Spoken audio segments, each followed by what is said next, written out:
No, it's definitely not fully priced. If you look at consensus today, it's got US CPI going back to 2.3% by the end of the year next year. And obviously, 7% CPI, what we saw this morning, that's not likely to stick around. But even if inflation moderates, you have to think about the components. What are each of those doing? And two of the most important ones, in our view, wages and housing, including rents. Those are going to be sticky, and they, in our view, have a lot of upside risk. So we think inflation is likely to be significantly above what's discounted, and of course the Fed's target, unless they decide they're going to hike a lot more aggressively than what's priced. Rebecca, good morning and Happy New Year. So how are you positioned for that? Well, it comes down to Happy New Year to you.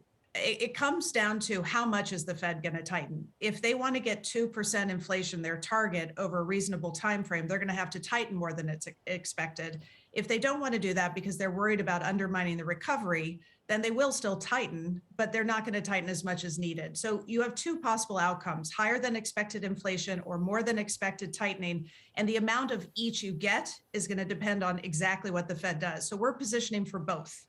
Because we can't read the Fed's mind, sadly. So we're looking for higher U.S. bond yields. I think the median forecast for the end of this year is around 2%. We think the bias of risk there is clearly higher. We're looking for inflation sensitive assets like broad diversified baskets of commodities to protect us against inflation. We're looking at equity markets that are going to be less sensitive to changes in liquidity if the Fed has to pull back liquidity faster than expected. And so we're trying to position for either of those outcomes in our portfolio. So where does that leave you in tech? I mean, we've seen a lot of hedge funds in December start to sell some of their tech holdings, and clearly the last 8 days of this year have been quite tumultuous. I mean, obviously, there's some longer term supports under the tech sector. You've got tech capex, which continues to be very, very strong. You have buybacks, obviously, helping that sector. These companies are extremely cash rich. But at the same time, to your point, you've got high valuations. You've got people extrapolating the growth of these companies going forward over the next decade. Some companies may hit that mark. They may meet expectations, but we think the bulk of them probably won't. So if you have that pricing, and now you have the Fed removing liquidity, these are very liquidity sensitive assets, long duration cash flows. And so they are going to be vulnerable in our view. The question is how much, given those offsetting supports I mentioned. But we think that is one reason that you want to look overseas with equities, places that are going to benefit from strong nominal global growth, less sensitive to the liquidity pullback, and probably offering much, much better valuations. Places like Japan, that would be a place we're looking at now in equities. Is that value you're looking for? I'm assuming that it probably is. And if so, how much more does value have to go? Is this a trade? Is this a theme? Is this something that has legs?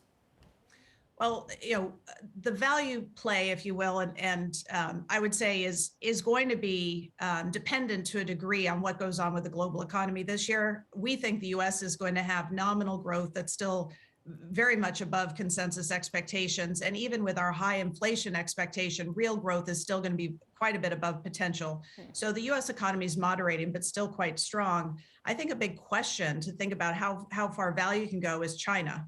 China obviously slowed a lot last year. And now we're seeing increasing, albeit more fine-tuned, easing steps to support growth. Can China get its economy back up to that 5.5% growth pace this year? I think if you had both of these big economic engines humming in 2022, that would make me a lot more confident that this cyclical leg or value leg, if you will, is going to have sustained legs. So I wouldn't just watch the US. I would keep an eye on China too, given its importance for all of these growth sensitive stocks, growth in economic growth terms. Yeah, there is a little bit of a narrative that since they saw their inflation data come down a little bit, that maybe there's a little bit more room to ease there. Does that thesis extend to Europe? Because most individuals we talk to say if you're going to play the value trade, it's Europe over US. Do you buy into that? Well, I think you do see a lot of investors who want a certain U.S. exposure just rotate within the market. So I don't necessarily think there's an exodus from the U.S. So I think you'll see a rotation within the U.S. But I also think Europe is pretty interesting right now. The European Central Bank, even though they're also seeing high inflation, so far seems more in the transitory camp. And they're likely to lag economic conditions there and let monetary policy stay quite easy. So different from the Fed. fiscal stimulus there is continuing to roll out thanks to the EU recovery plan. And so that's another support for growth. If you also have a decent global backdrop, I think Europe is going to be a huge beneficiary of this combination of factors.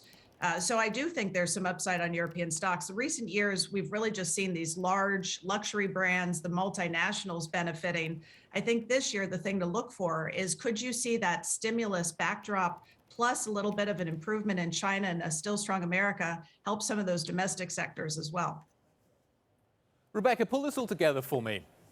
What kind of rate of return do you think you're going to be penciling in at the end of the year? Well, I think it's going to be a bumpier year when you consider that the Fed is going to be feeling its way a little bit. It knows it needs to tighten, but how much and in what shape? Is it rate hikes? Is it quantitative tightening? What is the data telling us? What's happening with the pandemic? I think that is going to create air pockets along the way. So we are going to see bouts of volatility this year because of the pandemic and how the Fed is going to navigate this. I think you want to make sure you're positioning for higher yields, either through the bond market itself or thinking about, okay, if I have a long only portfolio, what assets are going to protect me against higher yields? Equity markets, I think, are still well supported, but some of those big measures of support, the fiscal, the monetary stimulus we had over the last 2 years, those are starting to fade. So I think you're going to be looking at lower equity returns this year. Seems like a pretty easy thing to say after the returns we got last year. I mean, one market I would look at if we do get, and again, this is where diversification is so important. You know, if China is in a different place in its cycle, we're all tightening, removing liquidity. They're adding liquidity to their market. They're trying to support growth.